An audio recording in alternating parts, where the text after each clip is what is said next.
A 4 giorni dalle elezioni amministrative ad Agrigento mancano all'appello ancora i risultati di 3 sezioni su 55.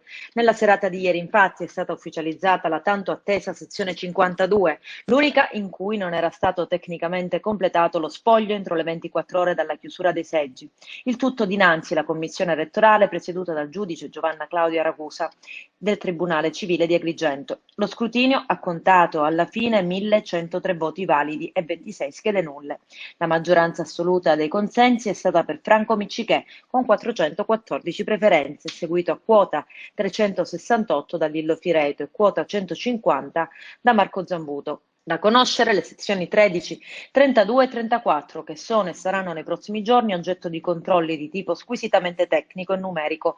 La Commissione aveva, nei casi di queste sezioni, rilevato la presenza di alcuni scostamenti tra i verbali.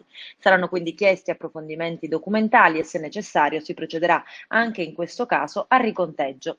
Tutto teoricamente dovrebbe essere concluso entro questa settimana, chiudendo una lunga fase post-voto con i dati definitivi per il sindaco e i consiglieri comunali. Nulla cambierà per il sindaco, rilevanti invece i conteggi per alcuni consiglieri in bilico, tra testa a testa al cardiopalma.